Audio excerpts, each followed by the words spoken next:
Domain 2, cloud data security. Again, this is one of the most important domain for your exam. Okay.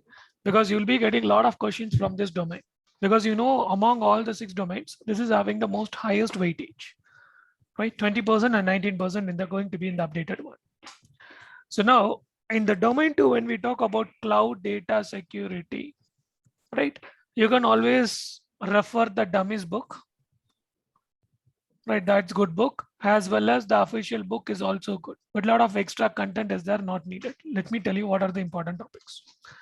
See, the domain 2, the most important topic first is cloud data life cycle. From this, you can expect at least 4 to 5 questions for sure. One of the participants previously, they told that they got a drag and drop type of question related to the phases. They can ask you create. They can put classify here. So in the create phase only we classify, so you drag and drop it. Store, encryption or access control. So that is one. Like this, they can test you with the D&D as well, drag and drop as well, right? But right now, only the questions are coming like separate questions, but there is a chance. With ISC square, we cannot take any chances. They might test you with the drag and drop as well. So you should crystal clear, what is cloud data lifecycle. Memorize the CSUSAT.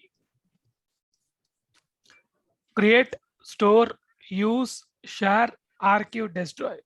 So we used to draw like this: create, store, use, share,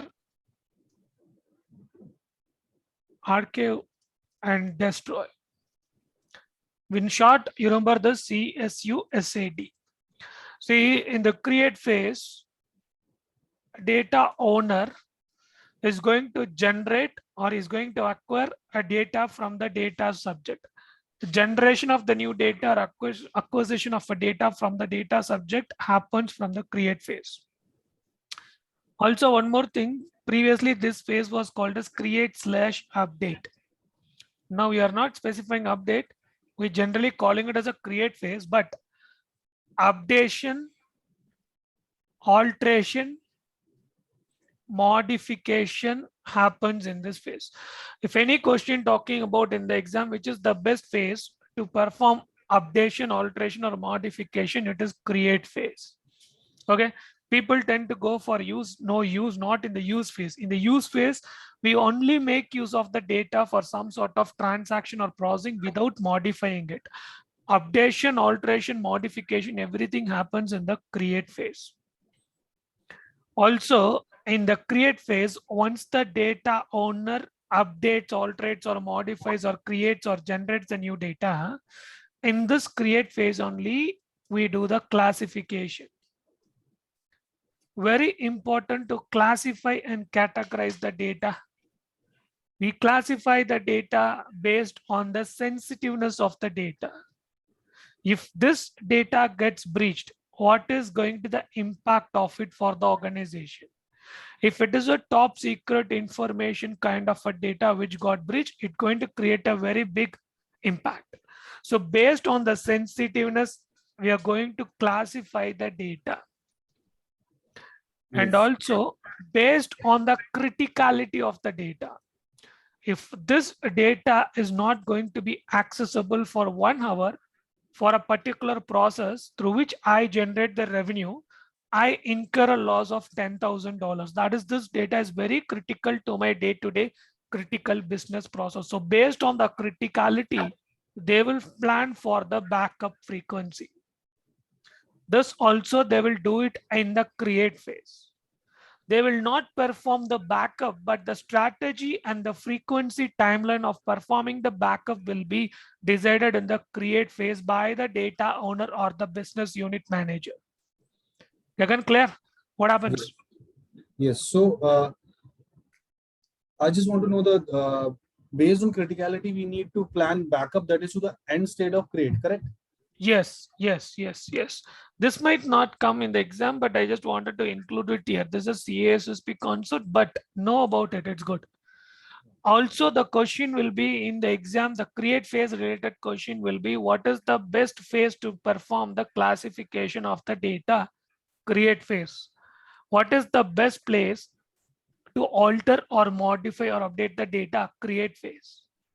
Okay, so like this, you can expect some questions. Store phase.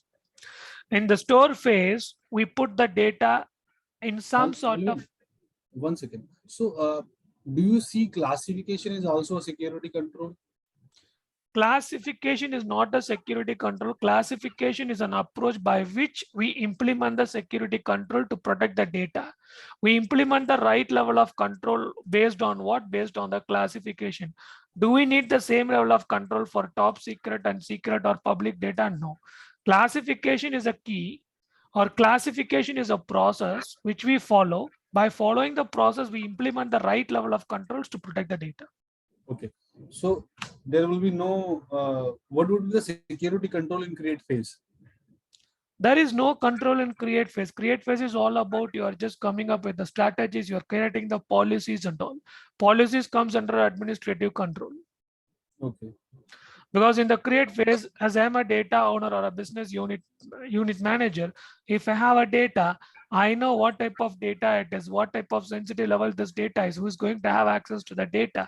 So how long I have to retain the data, everything the data owner is going to come up with in the form of strategy.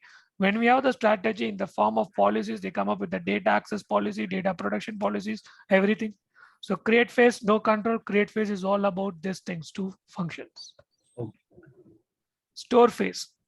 In the store phase, we commit the data to some sort of storage. Data can be in three states: data at rest, data in use, and data in transit. Store phase, we can say data at rest. In the data at rest, we're going to commit the data to some sort of storage. When I commit the data to some sort of storage, I have to implement the right level of controls based on the classifications to protect the data. The most common control as per ISC square CCSP is access control list and encryption are the two controls here. Access control list, I configure and I allow only the authorized users to access the data. Encryption, again, I store the data in encrypted form so that only the authorized users with the key can able to access and decrypt the data.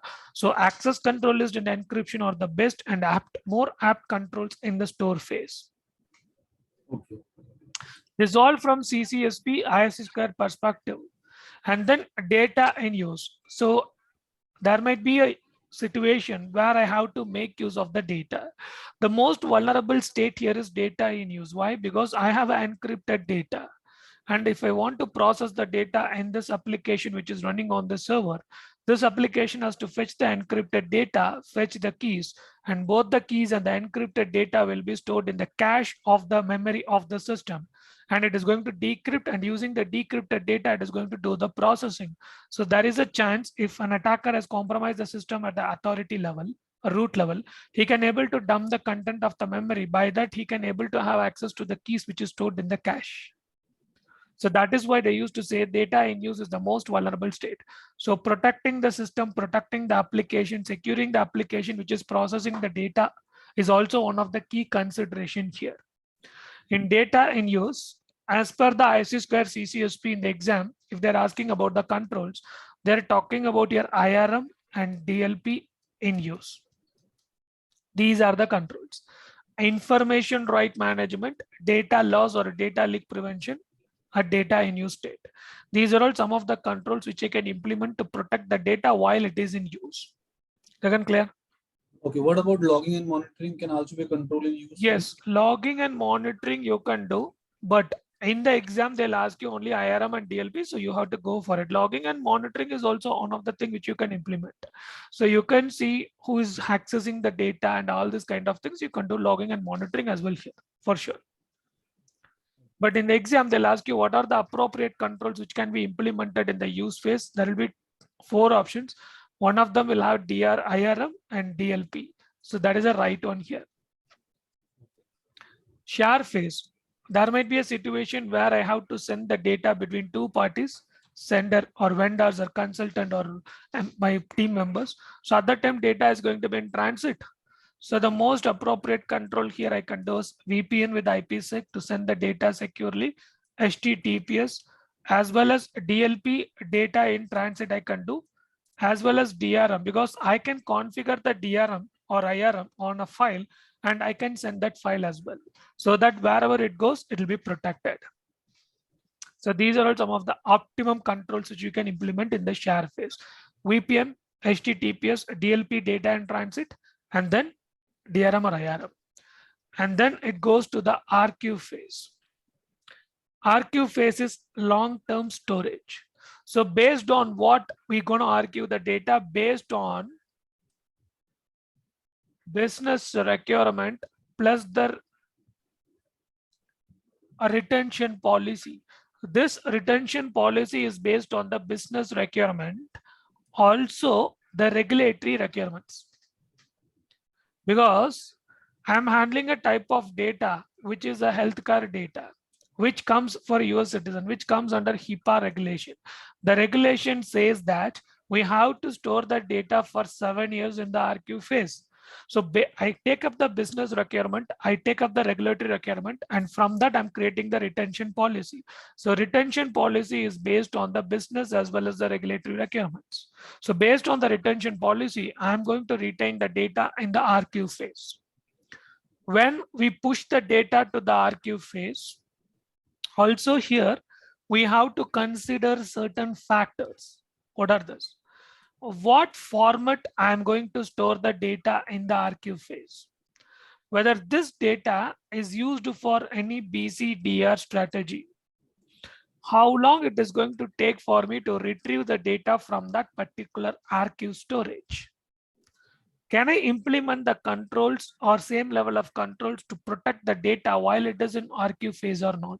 All these factors has to be taken into consideration while we move the data into the RQ phase. Then it goes to the destroy phase, the last one. So as per the data retention policy, I archived the data. Yeah. So sorry. Before going to destroy phase, so what controls can we have in archive phase, like encryption? No, that is no specific controls here. That is based on the type of data. In the store phase, whatever the controls you implemented based on the classification, that level of controls you have to do. In some situations, what they will do is they will lock that particular data. CSP is providing certain type of services. You can lock the data, you can encrypt the data, and you can lock the data for 7 years. Even the root account will not be able to unlock and fetch the data. So there are different controls. So in ISC square CCSP, they're not going to ask you about the control for RQ phase. They're gonna ask you long-term storage RQ phase.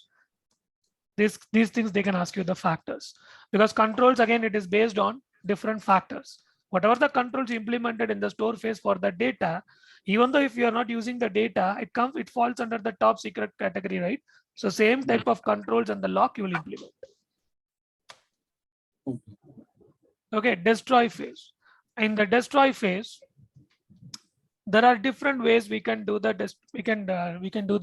destruction of the data. The ultimate goal of destroy phase is to make sure there is no data remnants. There is no data remnants.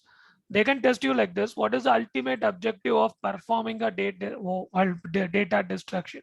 Making sure there is no data remnants. That is the ultimate goal, right? We make sure there is no remnants. No data. What is that? Remnants of data. No remnants. That means leftover parts of bits of data after even deleting it.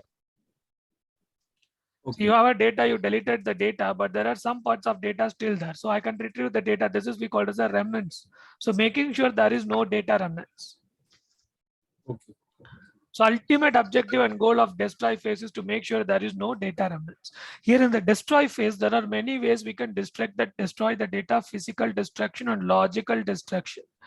Physical destruction is something like taking up the storage system, shredding into multiple pieces and incinerating it, dipping it into acid. All this kind of things comes under physical destruction. We are physically damaging the storage system, making sure there is 0% of data remnants. If I take up a storage, shred it into small pieces, and then I incinerate the shredded pieces, is there a chance to get back the data? No. So what is the most secure way of making sure there is no data remnants? Means it's physical destruction. 100%. Okay. Now, we have logical destruction. What is logical destruction means? Everything there is a cost associated with it. So not for all the types of data, they will go for the physical destruction unless and until there is a regulation or some sort of data for top secret and all, they cannot take a chance. At that time, they'll go for physical. But for not all type of data, they can go for physical, right? Because they're damaging the device.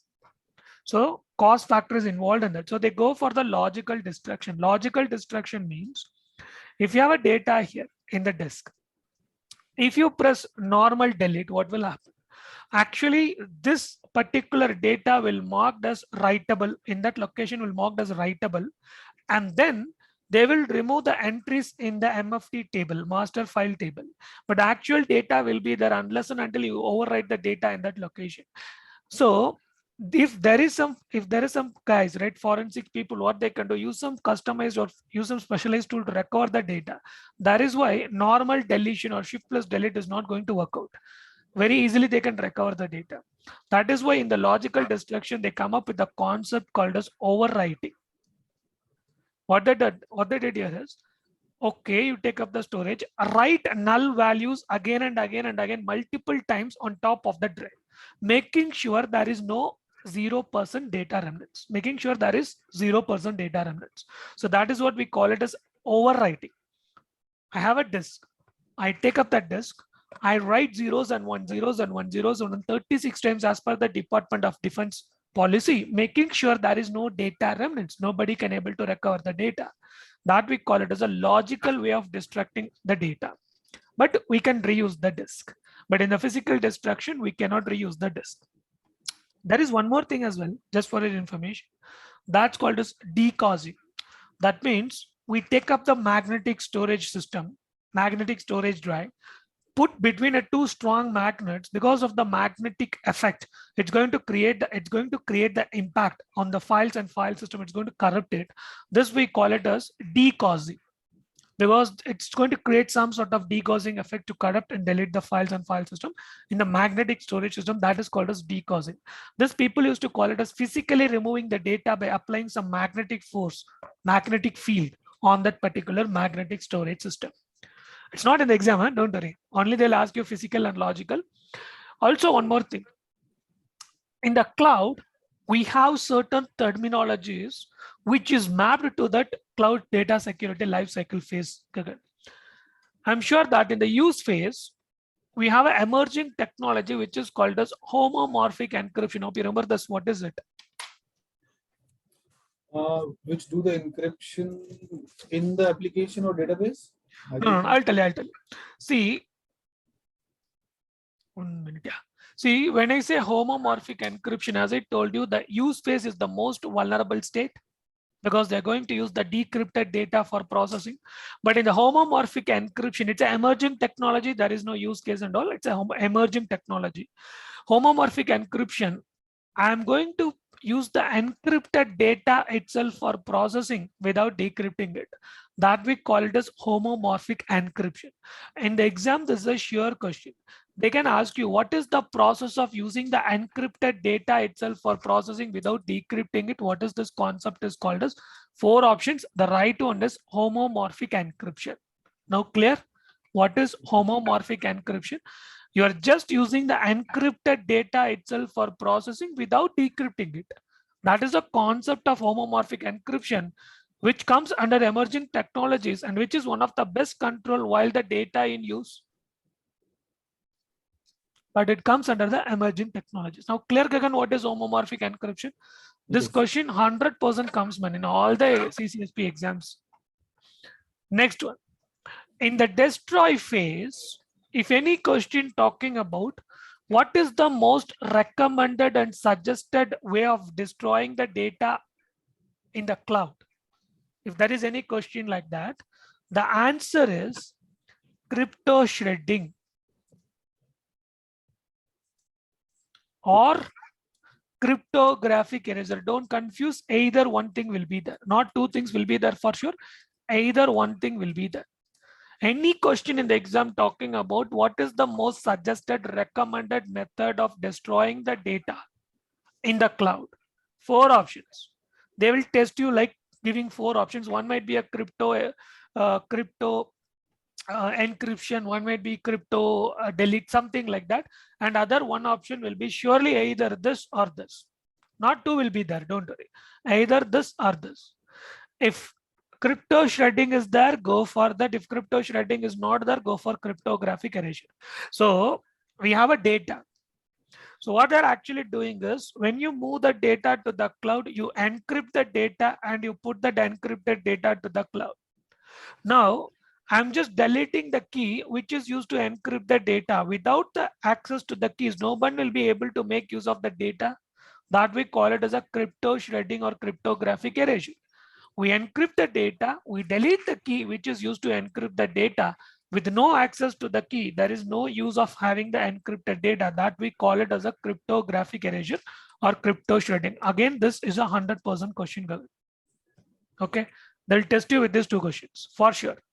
Okay, what if the question is uh, most suggested deletion technique in cloud, and they're also given overwriting and crypto shredding? So which Crypto shredding is the ultimate answer. That's why I told you, if the question is talking about what is the best way or suggested method or recommended method in CCSP exam, the answer is crypto shredding. Whatever they might give you, physical distraction, whatever they give you. Is it possible for a customer to do the physical distraction in the cloud? No, it is not possible. Can I ask AWS to give me the hard disk so that I can delete physically? No, it's not possible. So they're asking about generally. If they ask about private cloud, they'll not test you like that. Private cloud means there is a chance we have access to the physical drive. We can go for that. At that time, I would say physical distraction is the answer. But that question will not come. Don't worry, because they're not going to test you like that. But the question will be in the exam will be what is the most suggested recommended best method in the cloud. Whenever they say cloud, they're referring public cloud. The answer is crypto shredding. Okay. And if crypto shredding and crypto erasure is not the option, and they're talking about logical destroying, then overwriting would be the right answer. It can be overwriting, but that kind of questions ISS score will never ask such a kind of question like that. Only in the CSSP they will ask you this question. In the CSSP, what they will use, what is the best method or what is the best recommended method in the destroy phase? They'll give you physical distractions. They'll give you logical distractions, overwriting and all. You have to go for the physical distraction. That's a CSSP question, not a CCSP question. In the CCSP, only the 4 options. One option will be surely crypto erasure or cryptographic shredding. Apart from this, they'll not ask any question except related to CSSP and all here. Okay. So don't worry about it. Only in the CSSP, you'll get that question.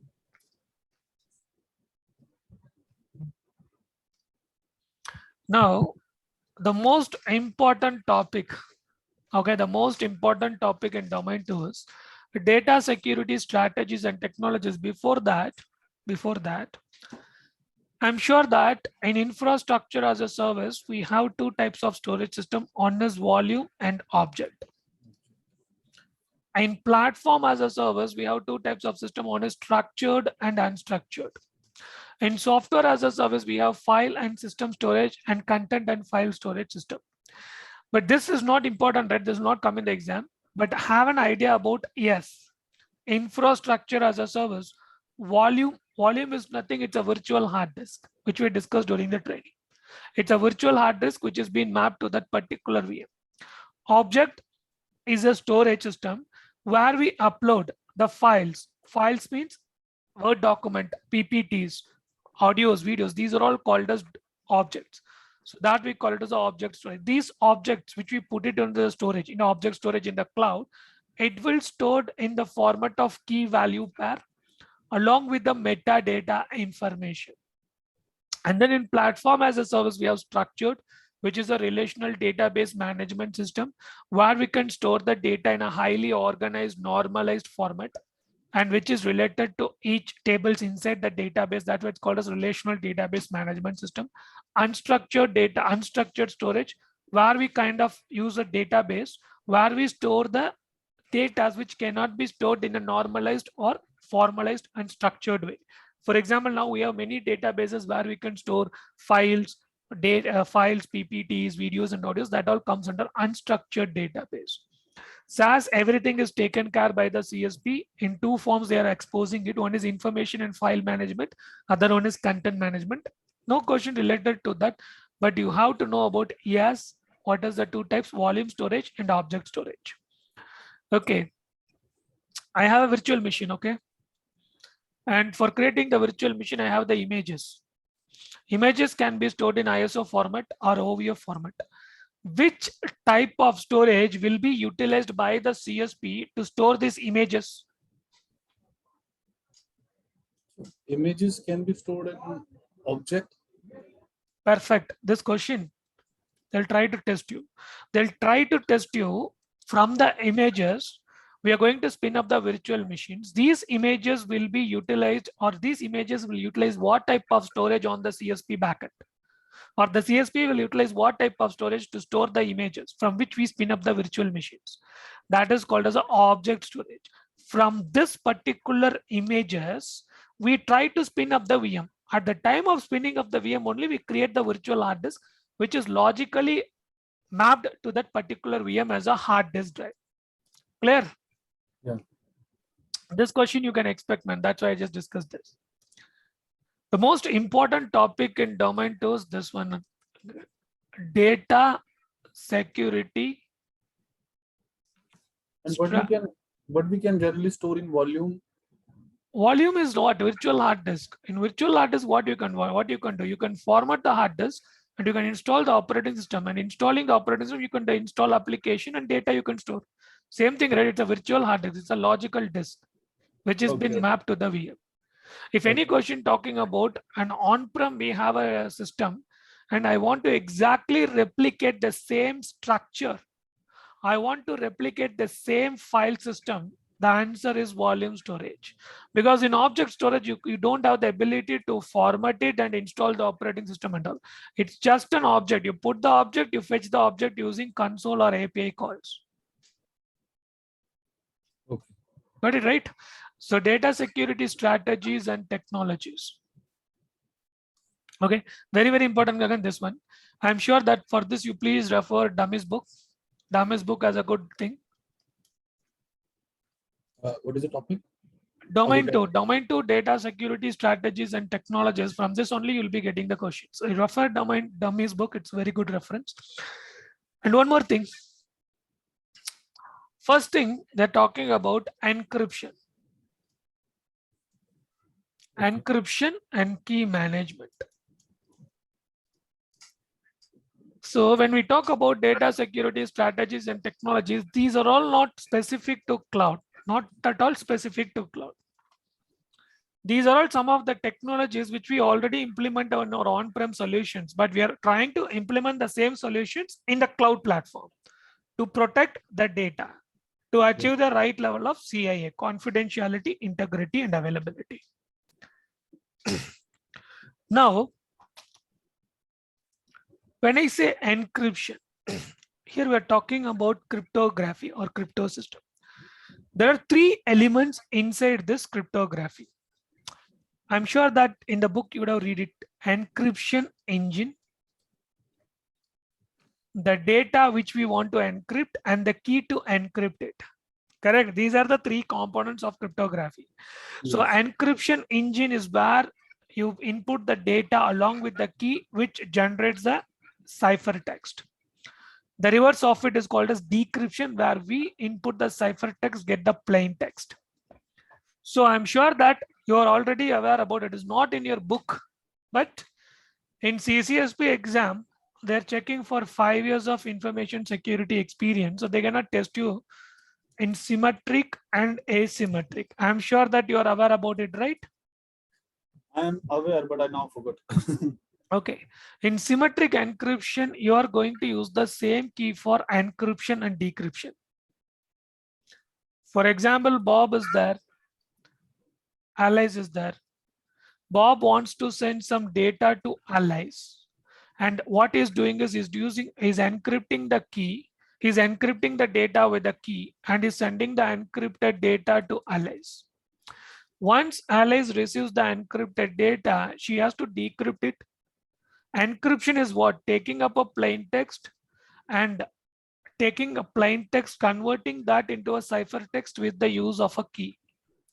Decryption is what? I have a ciphertext, I have to decrypt and get the plain text out of it.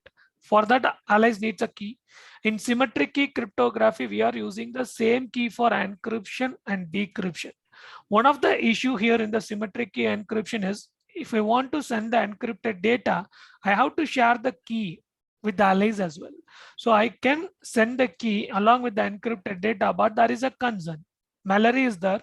She is a malicious person. She can intercept both the encrypted data and the key, and she can decrypt it. So there's nowhere to prove the confidentiality here.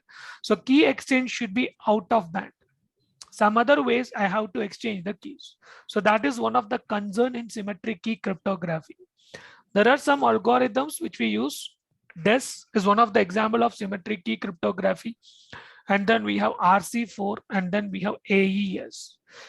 In exam, any question talking about which is the NIST approved symmetric key cryptographic algorithm which can be implemented or used, it is AES, Advanced Encryption Standard.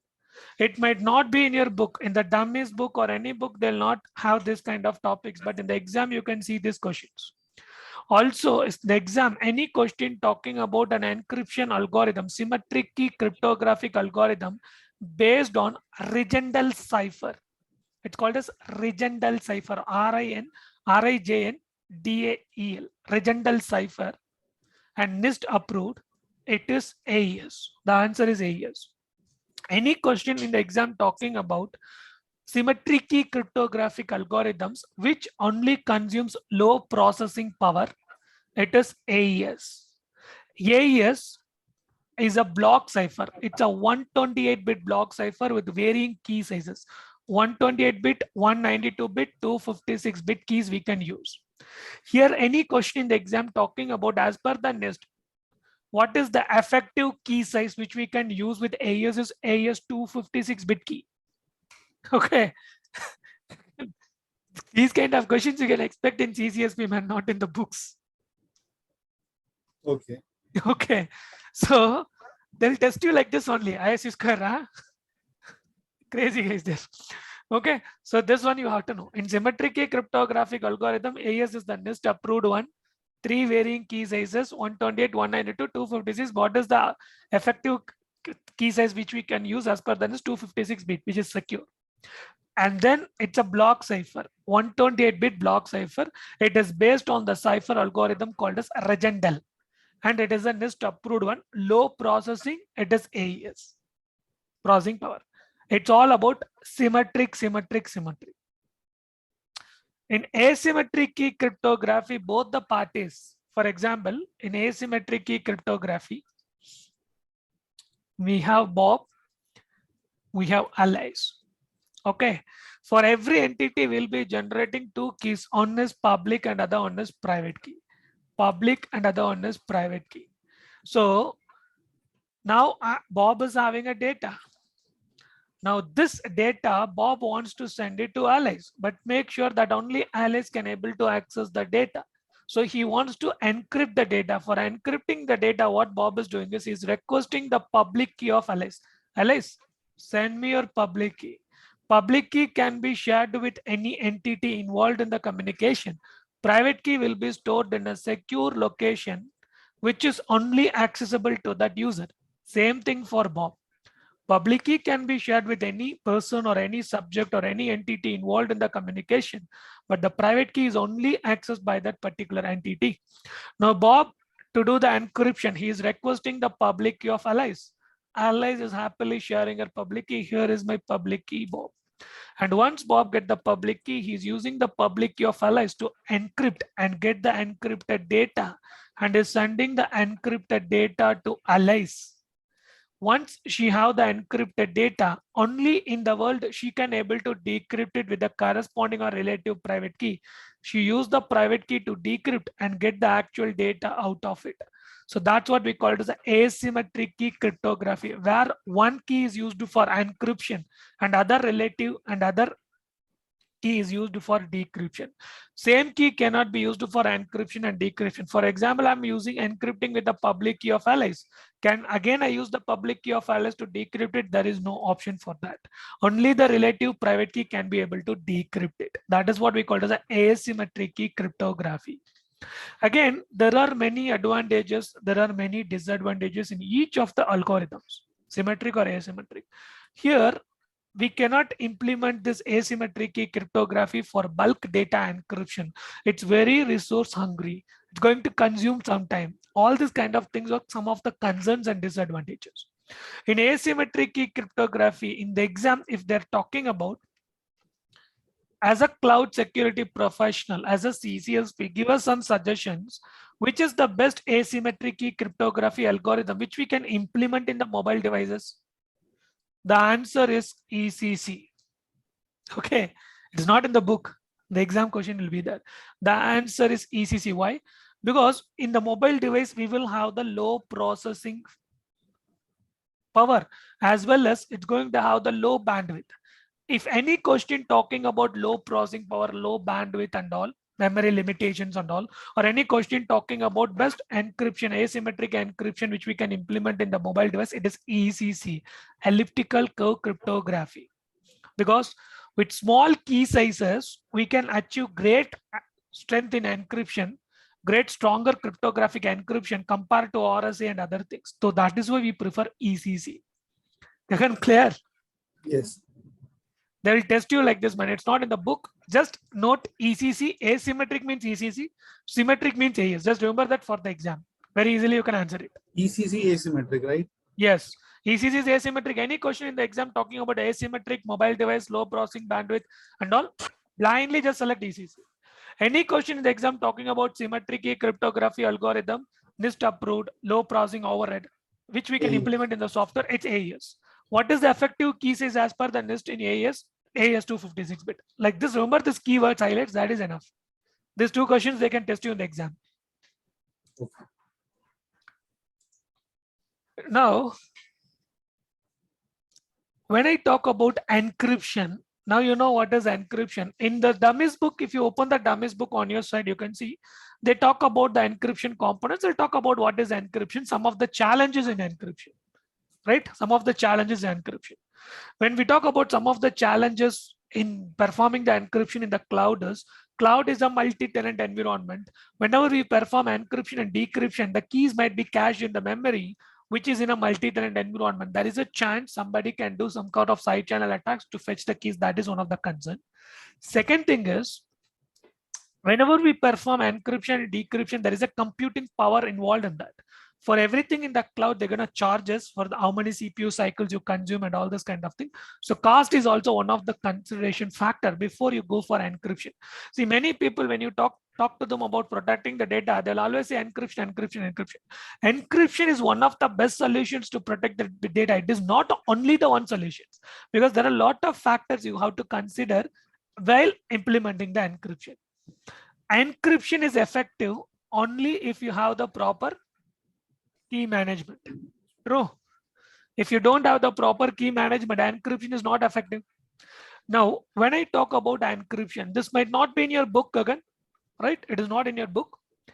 See, if I take a volume storage, you know what is volume storage? It is a virtual hard disk. Okay, yes. It's a virtual hard disk. So I log into the operating system. Okay, I log into the operating system, and once I log into the operating system, I can access the hard disk. Can be a Linux, it can be a Windows or whatever operating system. So here what I can do, I can implement the encryption inside the operating system, like VeraCrypt, BitLocker and all. Yes. And after enabling the encryption, either I can store the keys within the drive, within the system, and I can protect that particular keys from unauthorized access. This we call it as instance-based encryption. Melvin, can you please come again on this instance? Instance-based encryption. So we have a VM. You log into the VM. Once you log into the VM, through the operating system, you perform the encryption on the C drive, D drive. That is instance-based encryption. For performing the encryption, you have the key. That key can be stored within the VM. Okay.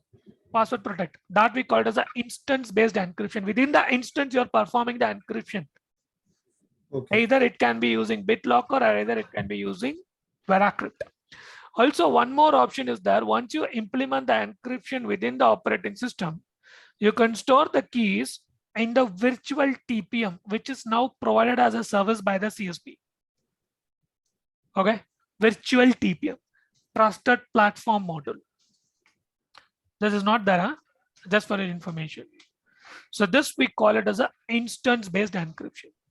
Now, when I go for object storage, so I go for AWS S3.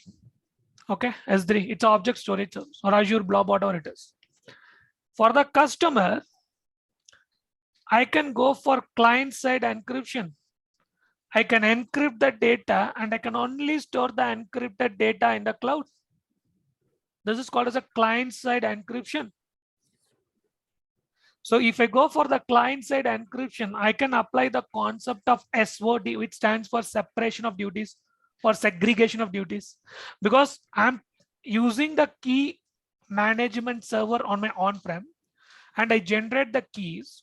Using the key, I encrypt the data and I upload only the encrypted data for storage in the cloud. This we call it as a client-side encryption. Now, there is an application which is hosted on the cloud which wants to decrypt and make use of the data. It fetches the data from the S3 bucket, but it is in encrypted form. This application has to connect to the KMS, fetch the keys, and then they have to decrypt it. So availability is one of the concern or not? Yes. So like this, they'll test you, man. It is not in a book. These are all not in your book. Any book, it is not there if you refer any book. Okay, but they'll test you in the exam. So when I go for client-side encryption, separation of duties concept I can implement. Concern is availability. Second option, as a customer, what I can do, I have a data. I straight away move the data to S3 bucket. And here I enable server-side encryption. So I put the data, and then after that, I'm encrypting the container or I'm encrypting the data. That is server-side encryption. Two options is there. Either S3 will automatically manage the keys for me, or either I can generate the keys in the KMS service provided by the CSP, and using that I can do that, or I can bring my own key to perform the encryption. Multiple options are there, but server-side encryption, we put the encrypted data and the key along with the CSP. What is the risk is there? Legal risk is there. If it receives a notice from government, they have the ability to disclose the encrypted data along with the key. So that is a legal risk involved in that for the customer. Okay. Also, in this type of implementation, I cannot implement the concept of segregation of duties because I'm putting the encrypted data and the keys with the same CSP, with the same data center in the same region. Okay. All these things will apply, right? At a very high level, strategic level. So like this, they cannot test you. Client-side encryption and server-side encryption and instance-based encryption. Now, another ways, when you go for a platform as a service, you are going to develop the application. You are going to write the code, and you are going to run that application, run that code, and run the application on top of the platform. Right? This application on the backend might be using a database, which is a managed database managed by AWS or Azure. So by default nowadays in databases, whatever the data you put, it will be stored in the encrypted form. The encryption engine will be stored in the database itself. Keys can be managed by the CSP, or nowadays there is an option for managing the keys by the customer as well. So encryption engine is residing inside the database. Whatever the data you put in, it will be stored in the encrypted form. This type of encryption in the database is called as TDE. I'm sure that you remember this concept, transparent database encryption. Yes. Remember, this is the one we discussed, transparent database encryption, TDE. Any question in the exam talking about encryption related to database, field level encryption, column level encryption, or row level encryption and all? The answer is TDE, transparent database encryption. IC square will confuse you giving only transparent, not fully. You have to select the transparent. Okay. They'll not give you the full form. They'll give you 4 options, homomorphic, RSA, something like that. One will be transparent. People will be thinking why they have not given full data encryption, database encryption. But they'll test you like this: select the fourth option or whatever option has the transparent in it. Like this, they'll test you. So in the exam, any question talking about field, column, row level encryption, and which is mapping to a database, the answer is blindly transparent or transparent database encryption given. Hope it's clear. Also, I have an application which I developed. Inside the application itself, I created the encryption engine, which is going to perform the encryption and decryption at the application itself, the application layer itself. And I'm going to store the encrypted data on the backend in the database. Here, there is one concern, right? When I want to index it, as I'm doing this particular encryption in the application itself, so absolutely indexing is one of the concern, right? Before doing the indexing in the database on the backend database, I have to first decrypt it through the application, right? So indexing is one of the concern or not? When I have the application itself is performing the encryption engine, encryption and everything. So that is one of the concern here. You're getting a point, right? In the application itself, we have the encryption engine, which is performing the encryption, storing the encrypted data on the backend database. If I want to do the indexing on the backend database, it's not possible because everything is in encrypted and encryption is taking place in the application layer itself.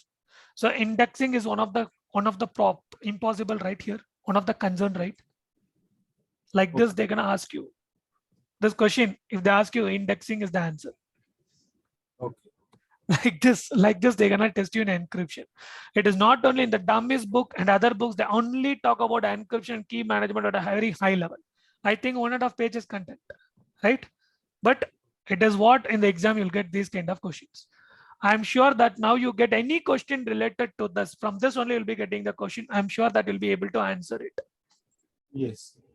One more thing. Nowadays, the CSP is providing basic storage level encryption. That means whatever the data you put into their storage system, even if you don't enable the encryption, by default, it will be stored in the encrypted format and the keys will be managed by the CSP. The basic storage level encryption is also now provided by the CSPs. Right? You would have seen that in many CSPs, when you create a storage account, they'll in the options you can see by default encryption enabled. Have you seen such a kind of features? That is we call as a basic storage level encryption. Whatever you put into that particular storage account, it will be encrypted by default, secure by default. We are enabling the encryption, even if you don't enable it. That is basic storage level encryption. Any question? Yeah, any question talking about? Okay. Any question talking about? 1 minute. Just give me 1 minute, please. Gagan, just give me 1 minute. Yes.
Yeah, Gagan, we can continue. See, sometimes what they'll do is, for example, if you enable a volume, okay, volume based encryption.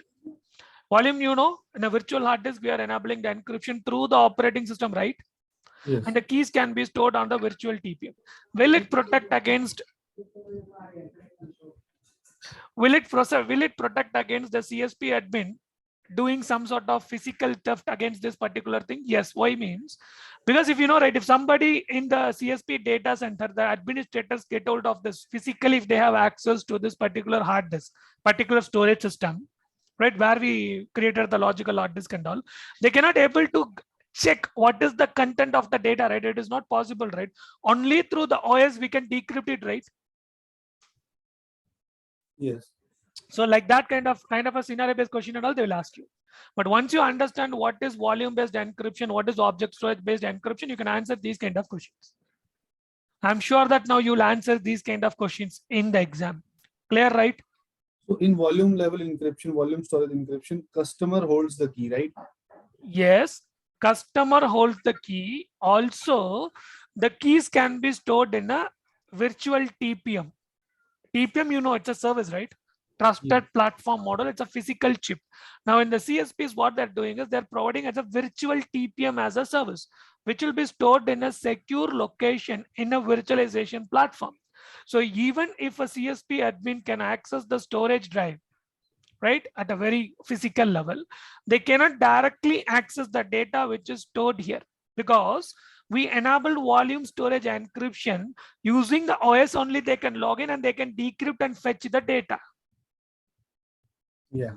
So like this, they'll ask you the question. Once you understand the concepts, Gagan, right, read the question 2 times, read the scenario 2 times and answer it very easily. You can answer these kind of question in the exam related to encryption. Clear now? Yes. Okay. When I talk about encryption, proper key management is one of the consideration. So whenever we talk about key management, we have the key generation or key creation. And then we talk about the key storage, key distribution, key revocation if needed, and then key deletion or destruction. So whenever I generate a key, I have to generate the key in a FIPS 140-2 compliant device. True. Yes. Yes. Questions can be in the exam for creating the key generation, for generating the key. What is the certification or what is the device should comply to? FIPS 140-2 or FIPS 140-3 is the answer. Now, that particular device should also support pseudo random number generation, because when we generate the key, we have to make sure we are generating the random keys by using the concept called a pseudo random number generation algorithms that should be supported by that HSM or the cryptographic device where you are generating the keys. Now, after generating the keys, you have to store the keys in a secure location. We mostly store the keys in a HSM or TPM chip. In cloud data centers, we customers make use of the cloud HSM, right? Which is the abstraction of the hardware HSM provided as a service to the customers. Distribution, we have to securely distribute the keys to the right entity, subject, and the application and the users. Whenever there is a need, if there is a need, we have to revocate the key. And if you're done with the key, you have to do the key deletion. See, usually what they'll do is they will have some root key. From that root key, they'll create data encryption keys and all. When I talk about key deletion, they're deleting the data key, which is used to encrypt the data. When I talk about key destruction, we are distracting the root key from which we created multiple data encryption keys. That is called as a distraction. Deletion is just deleting only the key used for encryption, data encryption keys. Again, clear? Yes. So data key deletion means deleting the root keys, right? Deletion means deleting the data keys. Destruction means deleting the master key from which you're generating the data encryption keys. Okay. like this. But Nella test you, man, just I'm including it. Huh? So effective key management should be there for encryption. So from this encryption and key management, these are the concepts you have to know. One more thing, digital signature. They're making sure you guys know about these basics of cryptography. The question related to digital signature will be there. By implementing the digital signature, we achieve two things. One is proof of origin or authenticity, and other one is non-repudiation. So Bob, we have a sender, we have the receiver. Okay. Now the sender is having a data. Now the sender, what is doing is he's generating the hash value for the data. Okay, hash value.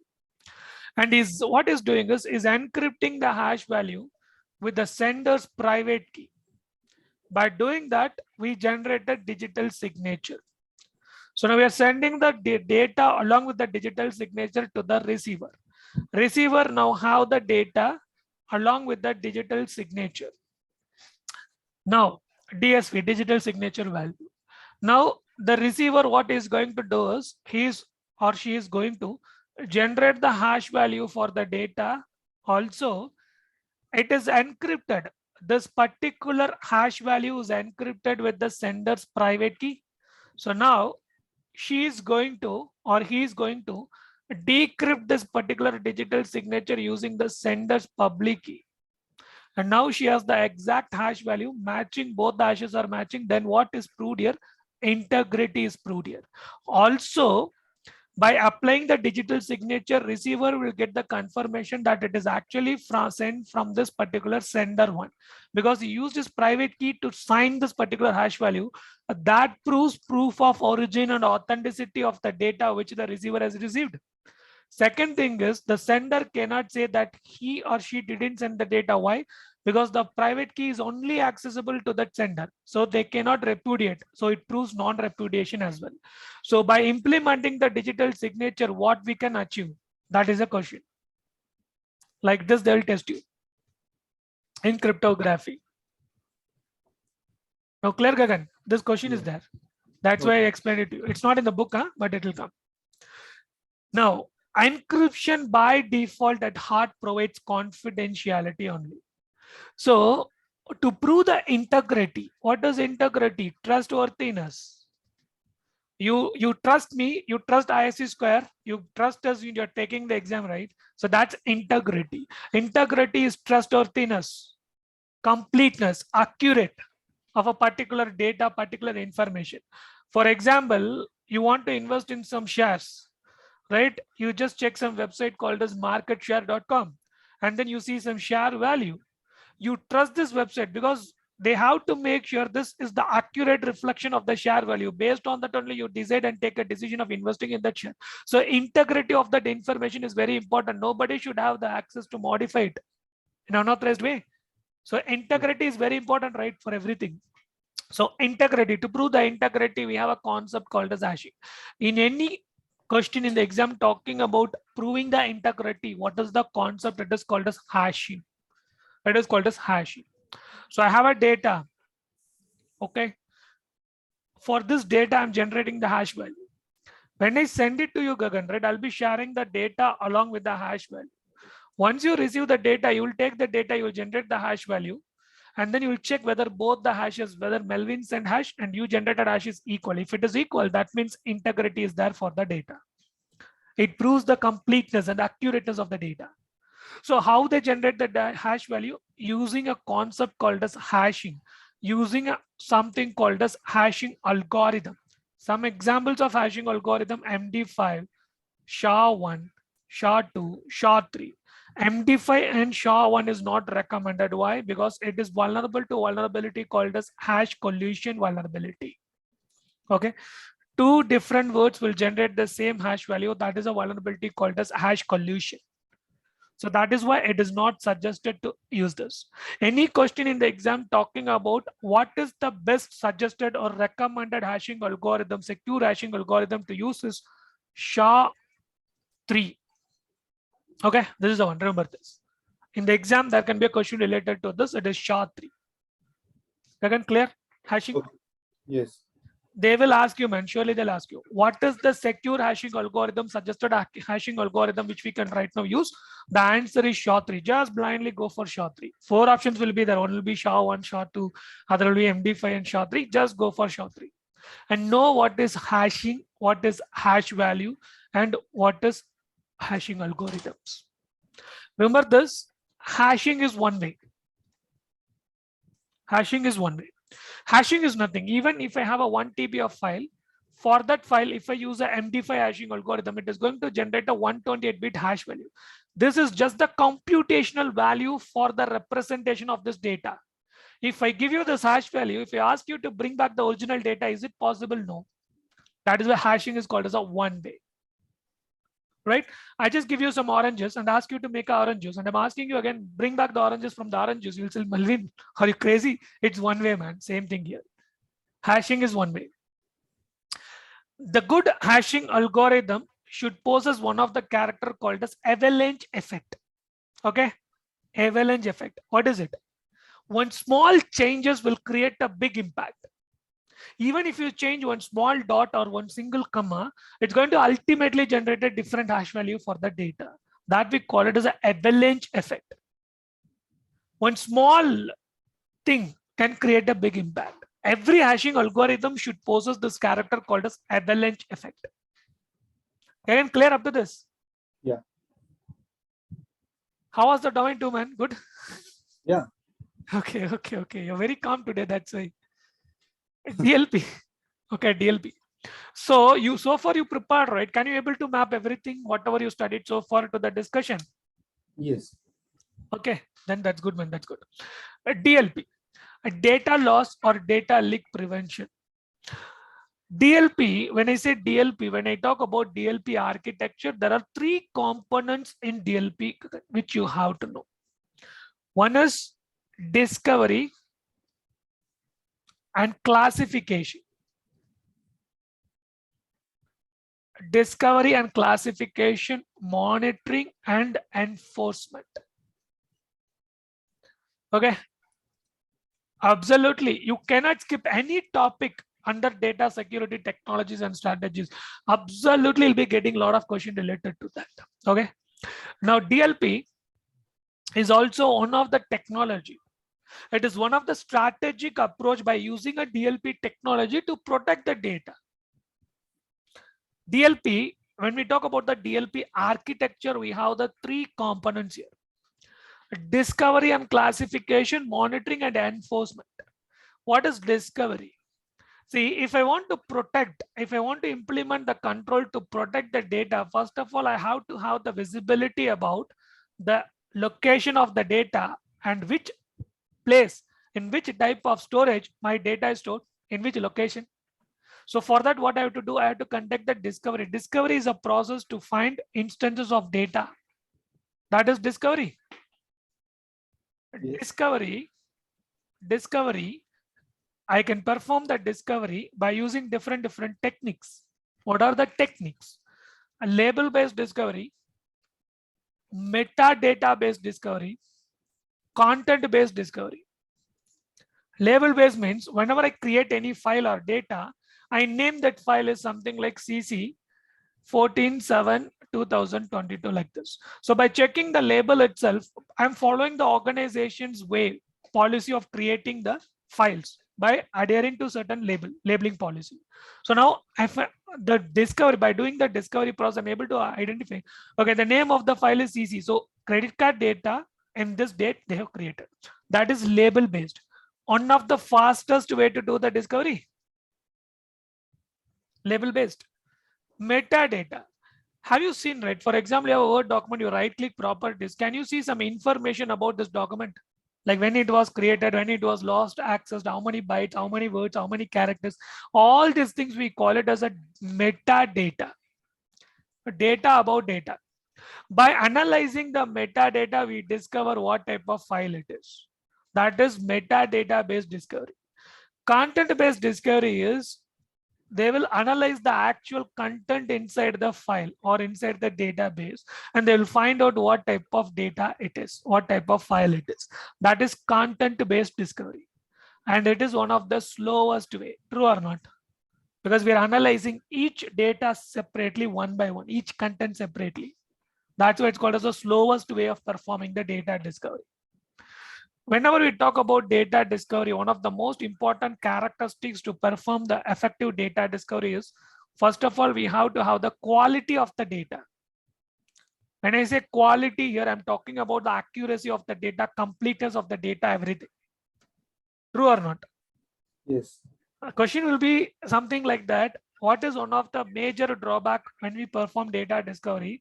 Is this quality of the data is the answer? Because if we don't have proper quality of the data, then we cannot perform the proper discovery. Like this, they're gonna test you. What is the fastest type of data discovery we can do? 4 options. It's a label based. What is the slowest way of discovery which we can do? 4 options. One is content based. Like this, they'll test you. You may not find this kind of things in the book here and there, but they'll test you. Once I find all the instances of data based on my organization classification policy, based on the sensitiveness, I'm going to classify the data, because if there is no classifications, we cannot protect the data. Either will overprotect or either will underprotect. That is why classification is one of the most important factor. So after classifying the data, then we put the DLP agents here and there, wherever you want, to do the monitoring the flow and the usage and the storage of data. That is monitoring. Then if something violates, some policy violates, some rules gets violated, based on the configurations which you do, they're going to perform the enforcement, either alert and log, or either block or send a notification to the team manager, something like that. Based on that, it is going to perform the enforcement. Whenever we implement the DLP, make sure you fine tune the DLP. If you're not fine tuning the DLP, it can lead into a lot of false positive and false negatives, right? So always before deploying any type of solutions, take a strategic approach of implementing it by fine tuning the solutions and monitor it to see whether it is working as per the configuration or not. Then DLP can be implemented in all the 3 states of data. Thus we talk about implementation strategies.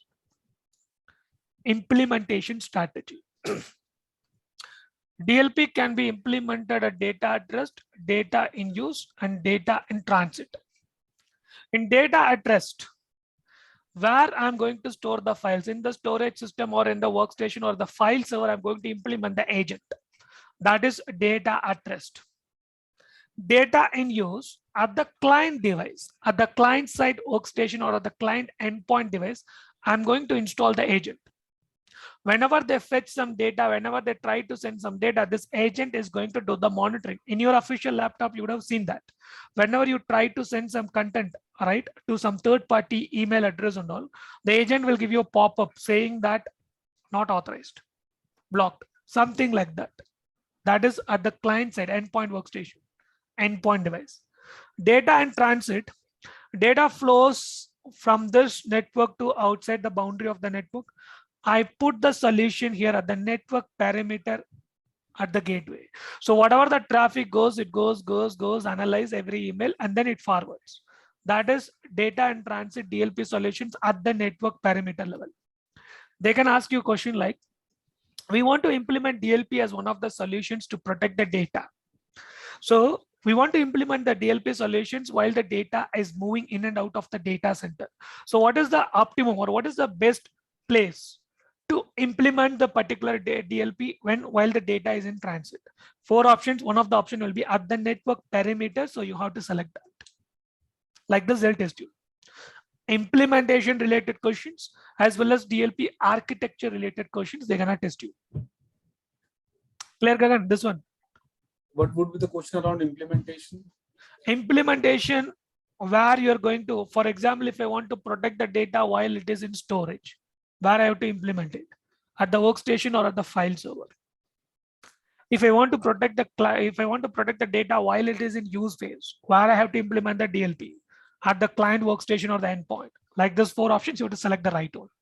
So in storage, where should we implement? Storage server, file server. They'll give you the option like storage server or file server. You have to select that. Okay.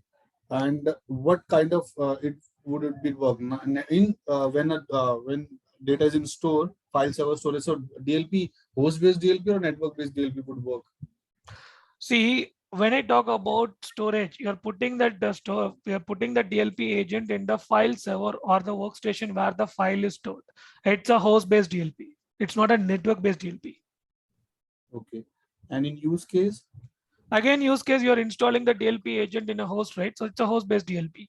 But in data and transit only, you implement at the network perimeter level. That's called as a network-based DLP. Okay. They're not going to test your network-based DLP, host-based DLP, but they're going to test you at the implementation where you install the DLP agent. That they're going to test you for sure. Like in file servers, right? Yes, absolutely. The question will be there. When implementation, data in use, they'll put you 4 options. One is at the client endpoint device. So you have to select at the client endpoint device, you have to install the agent. Data in transit where you will implement, one option will be surely at the network perimeter. You have to select that option at the network perimeter. That implementation question will be there. DLP architecture discovery related questions you can expect, as well as the components of DLP they can test you, discovery and classifications, right? And then they can test you with the 3 components, monitoring and enforcement. They can test you for sure. They will test you in DLP. DLP question will be there for sure. Yes, during my career phase in 2012, I believe I've implemented DLP solutions for one of our clients when I was in India Police. Okay. So we implemented WebSense DLP, WebSense content filtering for one of the clients. It's way back 10 years back when I was a customer. So WebSense and McAfee solutions we provided. Now on the cloud, we have many solutions. My NetSpoke is there. Right, a lot of solutions nowadays is there in the form of CASB. They're providing even DLP as a service as one of the solutions inside the CASB platform itself. Now it's a lot of, I too have implemented DLP when I was working in production long back. Nowadays, everything is provided as a service, right? DLP as a service, just you have to integrate with the agents. That's it. Yes.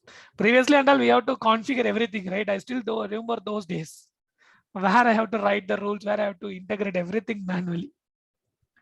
Yeah, those days in on-prem server, we have to maintain separate servers in DLP. There would be 2-3 servers. There would be when we backup servers as well, man. DLP backup servers. I still remember when we are implementing a network-based DLP, there was a lot of traffic. So we done the mirror port and we're taking all the logs to a separate Linux server where we have implemented a network-based DLP monitoring server. Alag se, then he's doing the analysis and sending us the logs.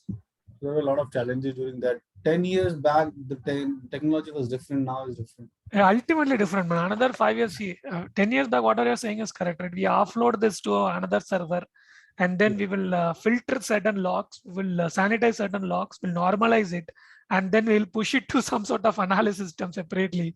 Now everything is taken care of automatically using the AI, ML and all these solutions and all, right? Automatically they're analyzing the behavior, anomaly-based detection, heuristics-based detection, and they're integrating it. The thing is, you need some sort of human involvement in configuring that stuff. That is it, to see whether everything is working. Most of the things are automated right now, right? But that job was good because when I was into that security domain of this handling the content filtering and DLP, so I got to know about a lot of false positive and false negative, wherein I think I took the job of 2-3 people, wherein people used to, one of the people sent client confidential information outside the company and the incident happened and investigation happened. Then HR, removed that person from the organization, and one of the person took some form of printouts, which means confident. He took the potential client to his own friend's company, right? So we get this data. He's emailing the client, new potential client confirmation or bidding information to the client, to his friend's company, and we caught him in the DLP, and he was fired from the company. So a couple of people job I took it.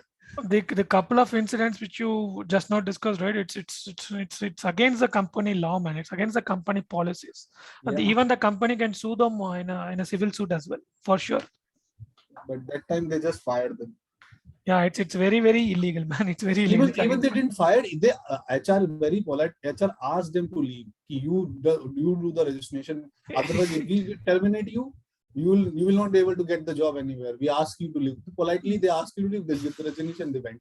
No, it's a good company, man. Because some companies they'll fire you as well as they will charge you, man, with some civil suits and everything, Yeah. lawsuits. Because whatever the two cases which we discussed right now with you, it's very illegal. It's against the company law. It's not at all acceptable, because you are taking the company's customer to your own business or your friend's business. That's against the law. Very, it's against the law. As well as first the situation is sending confidential data to another party. It's either they'll do it intentionally or unintentionally, but it is against the law, against the Yes. policy. Yes. True. Yeah. So far we discussed encryption, masking, and DLP. The next one, masking. Gagan, 100% will be getting a question. Huh? So you have to know what is masking.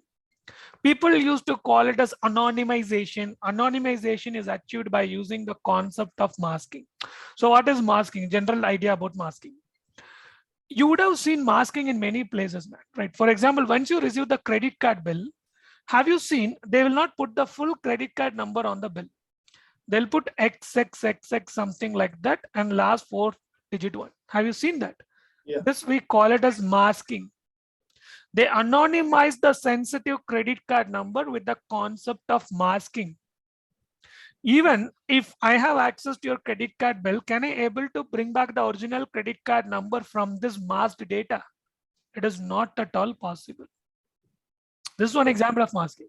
When I say masking, there are different ways I can achieve the masking. There are different ways I can achieve the masking. For example, we have substitution. Okay. We have a deletion or nulling. We have algorithmic substitution. Algorithmic substitution. We have shuffling or scrambling. Shuffling or scrambling. These are all some of the techniques through which I can achieve the masking. Substitution. I just substituted the sensitive data with the value called as XXXX. That is substitution. I just deleted all the values, replaced with blank spaces, and I put it that this we can call it as a deletion or nulling. I use some sort of algorithm which is generating masked value for me. That is algorithmic substitution. Shuffling. I have a 16-digit number. I shuffled within the 16-digit number. I generated a value. That is a masked value. That is shuffling or scrambling. Using these techniques, I can able to achieve the masking. In the exam, they're going to test you for this. There are two types of masking which we can perform, SDM and DDM. Gagan, this is very important. From this, you'll be getting the question. As a CCSP, they'll ask you the solution for this. Okay, solutions for this. SDM stands for static data masking. Static data masking. S stands for static. For example, I have a production data. Okay, I have a production data. Now, development team, testing team, training team is asking for the data for their purpose. Can I able to share the actual production data to these teams? No, right? It's not possible. But I have to share the data in the same format, in the same structure, but it should not contain any sensitive data, any sensitive production data. So what I'll do from this production data, I'll create a master copy of masked data. Right? I will mask all the sensitive data and I create the masked golden copy of the masked data here. Now from this masked golden copy, I provide one copy to the development team, one copy to the test team, one copy to the training team. It does not contain any sensitive data. This we call it as SDM approach, static data masking. We have a production data. I'm creating a copy of the masked production data and I give the data to the relevant team for their usage. This we call it as SDM, static data masking. One example of static data masking is, just give me a minute.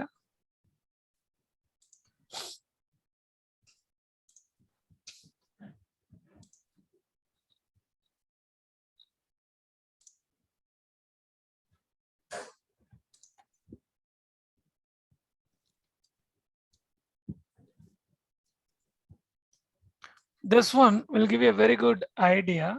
Okay, this one.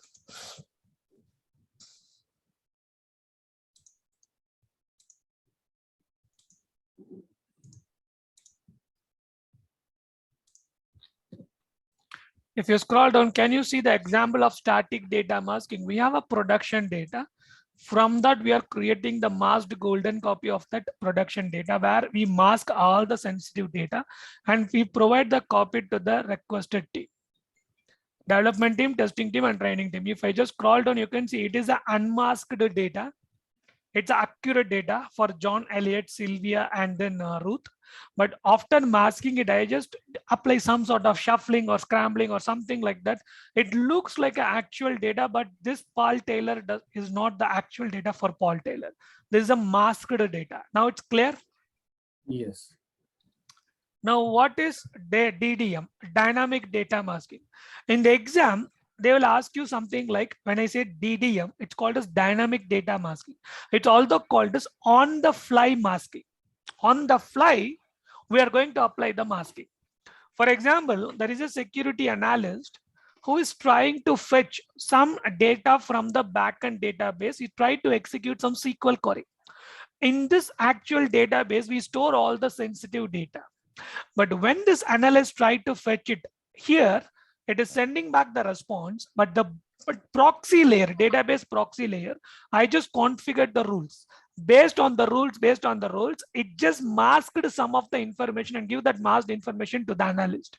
So on the fly, the database proxy layer is doing the masking. This we call it as DDM, dynamic data masking, on the fly masking.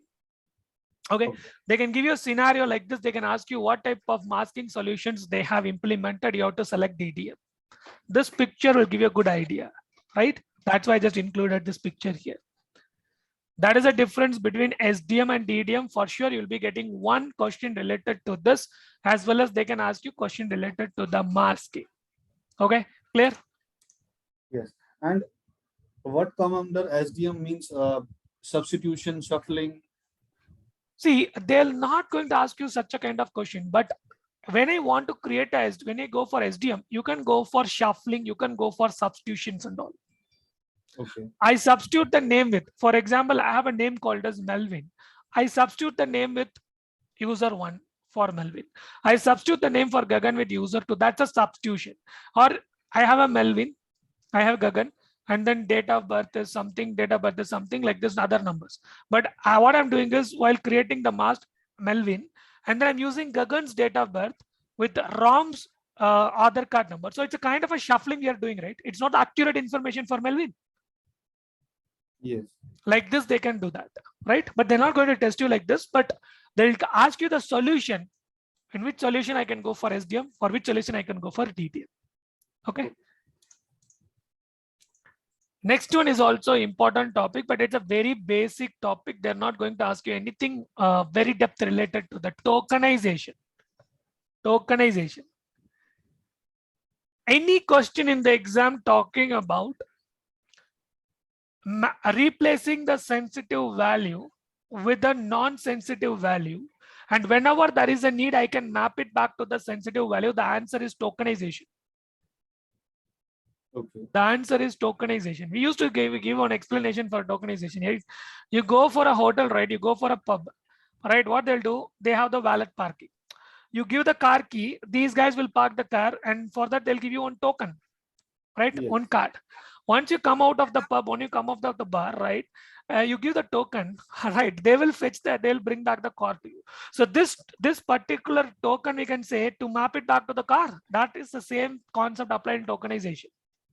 Yes. Right, very easily you can understand this concept. Any question in the exam talking about mapping back to the sensitive value with the non-sensitive value, the answer is tokenization. Any question in the exam talking about cannot move the sensitive data to the cloud, but that should be some way for moving the data to the cloud for some sort of processing, tokenization. Right, it should be the answer. Now, when I say tokenization, for example, there is an application. Again, there is one more good picture, man. Let me show it to you. Just give me a minute. If you search like this, basic tokenization architecture, very easily you can get a very good idea about it, a basic idea.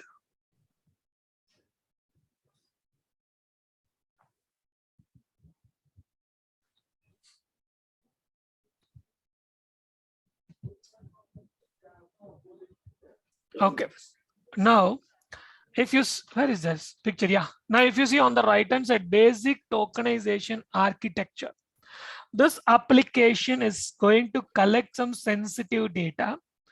They're not going to store the sensitive data in their local database because they might not have the level of protection, security controls to protect that particular sensitive data. So what application server is doing is sending that sensitive data to a tokenization server. Nowadays, they're providing tokenization as a service where they will provide these sort of services in the cloud. Now, once I send the sensitive data to the tokenization server, it is going to assign a token to that sensitive data, and it is going to store that token along with the sensitive data which is mapped to the token on the backend token database, which is stored in a highly secured environment. Now, whenever, and it also sends back the token to the application server, these tokens can be stored in the local database.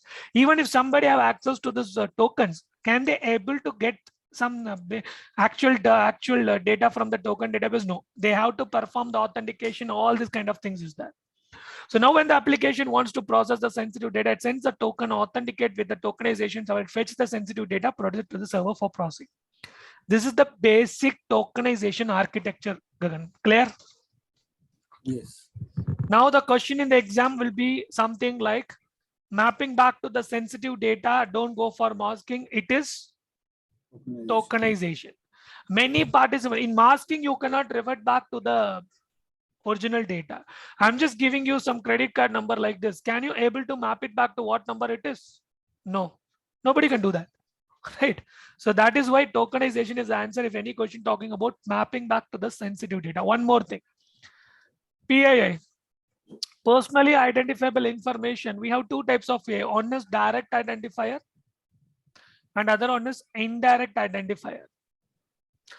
Direct identifier or indirect identifier. Direct identifier is your phone number, mobile number, your Aadhaar card number, your passport number. These are all direct identifiers through which I can map it back to a data subject.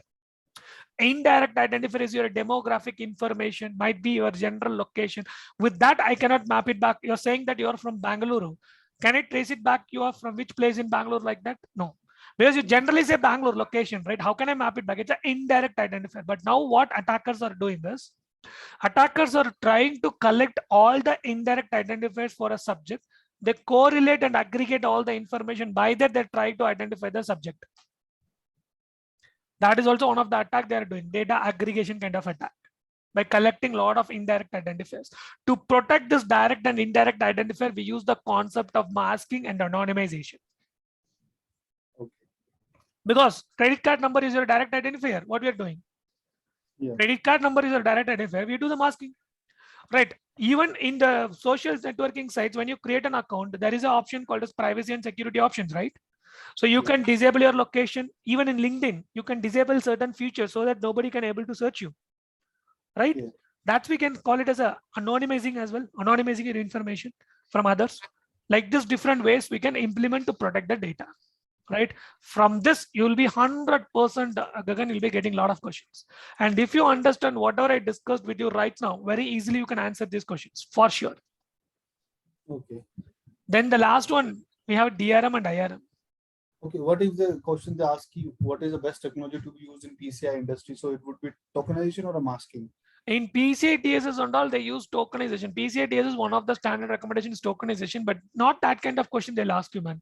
They'll ask you a general question like mapping back to a sensitive data. What is it called as tokenization, like that? They'll not specifically talk about PCI DSS, but there will be one question talking about if an organization processing credit card related information, storing credit card related information, what standard they have to adhere to PCI DSS. Like this question will be there. Okay. It is from domain 6. They'll test you in 6 goals and 12 requirements by the PCI DSS. What are the 12 requirements you have to know for the exam? In domain 6, we'll discuss it. It's a domain 6 topic. But they'll not test you in a payment card industry. What is the best way to protect the data, credit card data? There'll not be any question, but if they're asking you a question like this, tokenization is the answer, because one of the requirements is tokenization in payment card industry. Okay. DRM and IRM. Digital rights management and information right management. Information right management is a subset to the DRM, digital right management. Digital right management is a concept, is a technology used to protect the copyrighted material or intellectual property content. See, when I say DRM, we have enterprise grade DRM, we have consumer grade DRM. Okay, enterprise grade and consumer grade DRM. Enterprise grade DRM is what we call it as a IRM, which is used to protect the intellectual property of a particular organization. IP, you know, copyrighted material, trademark, trade secrets and all, patents and all. Everything comes under the IP, intellectual property. So if I'm able to implement the technology IRM to protect the information and the data and the file, that is we call it as an enterprise grade DRM. Consumer grade DRM is used to protect the consumer media. You remember the audio CDs, previously it comes with copyrighted materials. You cannot able to create a copy of that, which comes under the DMCA copyrighted, own sort of encryption, they enabled it. That all comes under DRM, digital rights media, digital rights management, to protect the consumer media. The content of the audio files, the content of the video files will be protected using this particular technique. Any question in the exam talking about DRM is used to protect what type of documents or what type of file systems or something like that. The answer is consumer media. Okay, consumer media. Now, when I talk about DRM, they're generally talking about DRM, but here we are using only IRM, information right management. I'm sure that you would have seen some documents, right? When you try to open the document, it will not allow you to open the document. It will first check the access control, whether you are allowed to access the document or not. It will check the license to open the document. Even after, once you open the document, they'll not allow you to do the print. Have you seen such a kind of document?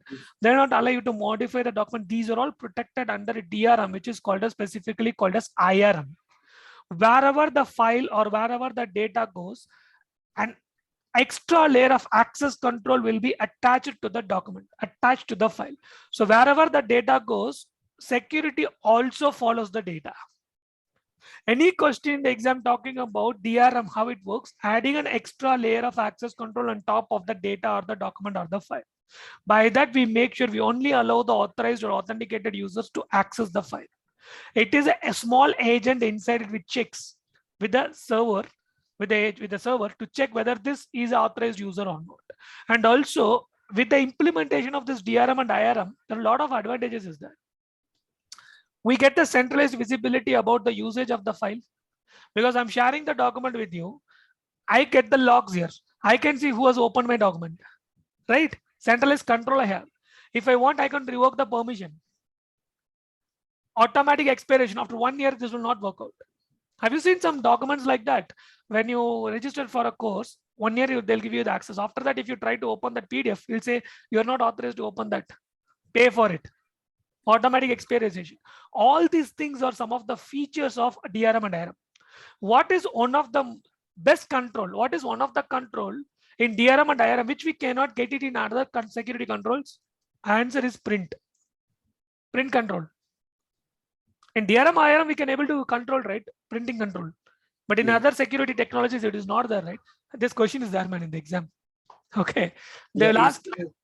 In ACL, we can restrict the users, allow the users, but we cannot restrict the print and everything, right? Yes. In ACL is an access control list where we allow the user based on certain parameters or deny the user their access. But here we cannot do that restriction of printing. But with the DRM and IRM technology, I can disable the print option. If you try to print the document, they'll tell you you're not allowed to do that. Even if you enable any screen capturing software and try to open the document, it'll tell you first close the screen capturing software. And then only will be allowed to access the document. Have you seen this kind of document? I'm sure that you would have. These are all DRM and IRM protected document. I think DLP maybe host-based DLP can also stop the print. Yes, host-based DLP, one of the option is print, but mostly 99% this option is available in DRM and IRM solutions. That is why we go for the option answer DRM and IRM. One control print. DLP host based, yes, that is one option is there, but mostly 99% DRM and IRM do that, right?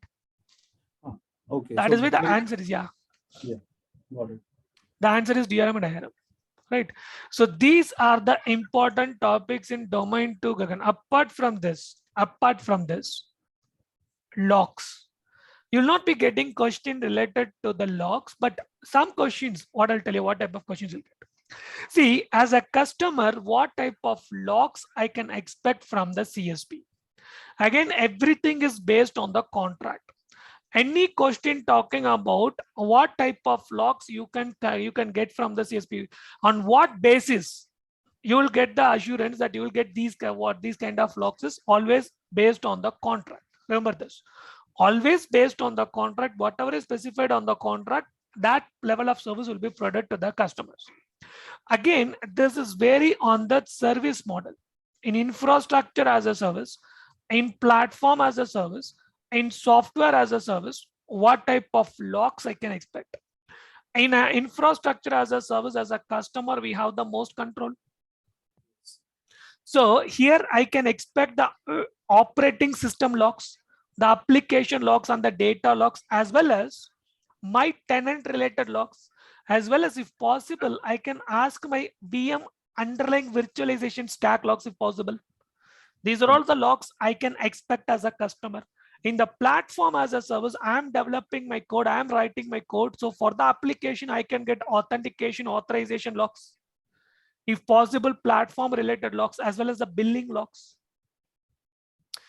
For platform as a service, you are the one who is developing the application. So you can see OS logging cheat sheet for an application. What are the types of logs you can expect? You can get it from that, because it is your code which you are deploying on the platform.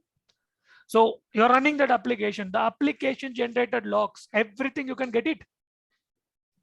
Yes. So that is under PaaS. Software as a service, only the tenant related logs and the billing related logs, user login related logs for a particular tenant of that particular software, they're going to provide it to you. And all these logs you can collect, where you are going to store the logs, where you are going to analyze the logs. Very important, right? See, very, very important to maintain the integrity of the logs. True or not? Integrity of the logs. By properly applying the controls, whatever the logs we are collecting, we have to protect the logs from unauthorized modification or tampering to prove the integrity of the logs. Very important, right? Because if an attacker can able to inject the logs, it will create the impact of integrity with which we cannot get the actual contextual visibility about what happened. So we have to implement the controls to protect the integrity of the logs. And we have to make sure availability of the logs is there. Confidentiality is the third part, right? Because if somebody views the logs, that is not a problem. But if somebody modifies the logs, alters the logs, deletes the logs, it's a big issue, right? Yes. There is one attack which can happen that is called as log injection attack. You have to implement the controls in such a way to prevent and defend against log injection attack. Injecting some malicious log, editing some logs, all these things comes under log injection attack. The ultimate goal of implementing the controls while collecting and storing the logs to achieve the integrity of the logs, to prevent against log injection attack. Like this, they can test you 1 or 2 questions. Now, I collected the logs, where I'm going to store the logs, whether in the CSP or whether in the customer side. Again, everything is based on the business requirement, cost and justification and everything. I can go for cloud-based solutions, where the CSP itself is providing a lot of solutions. Like for example, we have in AWS many services like AWS CloudTrail, AWS CloudWatch, right? AWS Inspect, a lot of things are there. Inspectors to scan and find the vulnerabilities. Many things are AWS config. In Azure, we have Azure Sentinel cloud-based SIEM solutions. Which one is best? I cannot tell you which one is best. Everything is based on the business requirement, cost and everything. So when I go for the cloud service provider based solutions, what is the cost involved in it? So I'm going to store the logs with the CSP. I'm going to use their solutions to analyze and get the information about the logs. So what is the cost involved in that? Is it safe to store the particular logs with the CSP environment? right? If I'm going with one type of CSP, I'm going with the 99% all the solutions with AWS, I can go for the solutions. If not, I can take, if I'm going for a multi-cloud approach, I can take an on-prem solution approach. I can collect all the logs from different CSPs where my services are hosted, and I can use the Splunk solutions in my on-prem to collect all the logs, store the logs, aggregate the logs, do the log correlation, everything on my on-prem. Because ultimate objective of implementing a SIM solution is what? Collecting the logs, aggregation, log correlation, log storage. By using this logs, whatever I'm collected, I can create a dashboard out of it. I can create the rules and policies based on that. I can generate the alerts and I can take some actions. The ultimate objective of implementing the SIM solutions is to perform these functions or not. Yes. So again, everything is based on your business factor, business requirement, cost involved in that. If any question talking about forensics investigation we have to conduct, will SIM will be assisting in conducting the forensic investigation? The answer is yes, because with the implementation of the SIM we can do the forensics analysis, because based on the implementation of the SIM we have certain policies, like based on the policy we retain the logs for certain months, certain years. So by analyzing the logs, which will help in forensics, we'll get the information about what has happened, who has happened, what has happened, who has did what, when it was happened, everything by analyzing the logs. So SIM will assist in forensics analysis as well. Clear, Gagan? This part. Yes. One more small topic is there. One small definition, which is very important, which comes in the exam. Chain of custody. It's a small definition, right, in your domain too. Small definition. But 100% this comes to 100% this comes together. Chain of custody. What is it? Any idea? By preserving the log, right? In a representable manner, it not got tampered. Yes, that we can say, but chain of custody is a more kind of related to the evidence. Yes. Okay, evidence. See, a chain of custody is a document where we maintain the chronological sequence of activities performed from the collection of the evidence to the evidence, to the presentation of the evidence in the court of law. We capture all the activities. That is chain of custody document. So there is a crime scene. I seized a hard disk. Okay. I am the forensics guy who sees the hard disk. I'll prepare a document called as COC, chain of custody document. In that, I'll capture all the information, like what evidence I have collected and what is the state of the evidence, who is the forensics analyst who collected the evidence. Now I move the evidence to the forensics laboratory. Here somebody has received the evidence that will be captured here. Some analyst, subject matter expert has worked on the evidence. That information will be captured here. And I capture all the information until I provide the evidence to the court of law. All the information will be captured in the chain of custody document. The ultimate goal and objective of maintaining the chain of custody is to prove the integrity of the evidence. Any question talking about what is the ultimate goal and objective of maintaining the chain of custody document is integrity. Because by capturing all the information, the juries will get the idea what has happened with the evidence. That proves the integrity of the evidence or not. Yes. That is the answer. So chain of custody document is a chronological sequence of activities from the time we seize the evidence until we provide it to the court of law, we capture everything. And once we provide the evidence to the court of law, we provide along with the chain of custody document, then only that evidence is admissible in the court. Okay. That is the use of the chain of custody document. In the cloud, for the chain of custody, we rely with the CSP. If I go for a SaaS, right, there is a forensics investigation which is happening with my organization. I request the CSP provider to provide me the particular evidence on the backend. So while they acquire the evidence, their employee will prepare the chain of custody document and they're going to provide it to me. I'll provide it to the forensics team. So I rely on the CSP for the chain of custody document in certain scenarios, like if I go for SaaS-based service model. Clear? Isn't clear? Yes. So this is what comprises of your domain 2, and very important domain. You should not skip anything. If you understand whatever I have discussed with you very easily, I'm sure you'll be able to understand this at domain 2 and you can able to very easily answer it. Let me do some questions because I want to check whether you're able to answer it or not. Just give me a moment. Let me open the question set.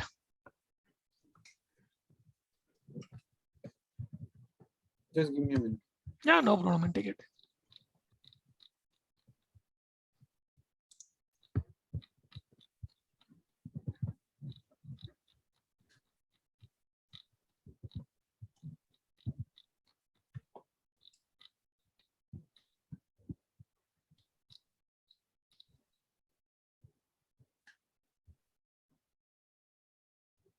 Yeah.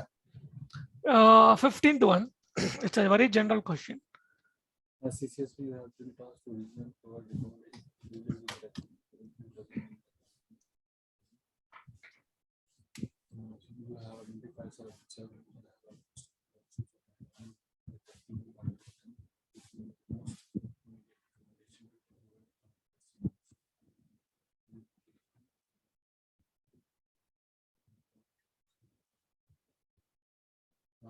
so it would be segregation of duty or monitoring. No. Even if you implement the monitoring, we cannot able to control the unrestricted access, right? So the correct answer is segregation of duties, because they're talking about prevention, not detective control, preventing. So Yeah. preventing, ultimately the answer is segregation of duties, because if we implement the segregation of duties concept, no one person cannot able to commit the full action. It's separated within multiple users. So the correct answer is segregation of duties. This one, 16th one. Database information has been tasked to remove sensitive details from production database, and it can be used in a test environment. This recommendation comes from security officer due to concern over the data leakage for technically data mask, static masking, dynamic, random, static. Perfect. Like this, they'll ask you the question. Now you're getting the visibility about what type of questions, right? How the questions will be framed. This one, 17th one. Just a second. Yeah, 17. The purpose of digital signature is to provide the same level of accountability for electronic transaction where a handwritten signature is not possible, but properties are fulfilled when a sender digitally sign a message integrity and notability of the sender. It's a message integrity and no reputation of sender. Perfect. I'll test you like this only. Next one. If you want to encrypt an entire database for specific portions such as table, it's transferred in D1. Yeah, this one, 19th. Just a second. As a cloud security advisor, what measures can you implement in the public cloud environment to guarantee the safe restrictions of the data? Crypto shredding. Perfect. Can you see how they'll try to confuse you? Crypto encrypt, crypto cipher, crypto lock. But the correct answer is crypto shredding. If crypto shredding is not there, cryptographic erasure. Okay. This one. DRM is a technology aimed to controlling the use of digital content. DRM technology was originally invented by publisher to control the media such as audio, video rights. How does DRM work? Encrypt and digitally sign the file, adds an extra layer of access control. Yes, that is why in the discussion I stressed it multiple times. An extra layer of access control on top of the file. That is the answer. Okay, no, just give me a minute.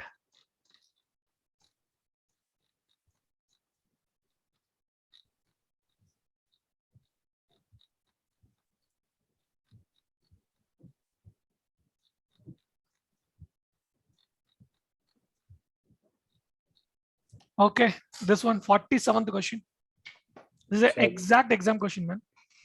What strategy involves replacing sensitive data with opaque values, usually with the means of mapping it back to the original value? It's tokenization. Perfect. 48th. Which of the following is a restriction that can be enforced by information IRM that is not possible for print? Traditional file system controls. Print. Yeah. Got it now? Yeah. Print. This questions that I have shared it with you, man. All right, go through this. All right, model by model, I'm just going. And one more questions that also I'll upload it in the Google Drive. Just go through it as well. Right? These things I'm sure that it is not shared with you, right, during the training. These questions that you're talking about, right? Yes. Now, whatever I'm just discussing with you, the question, have you already have access to that question set? Let me show you the screen. Yeah, man. Just I'll give you this 1 minute. Huh? You give me the screenshot. No, I'll make you host. Then only I'll be able to see. I want to show you what I have in my repository. What you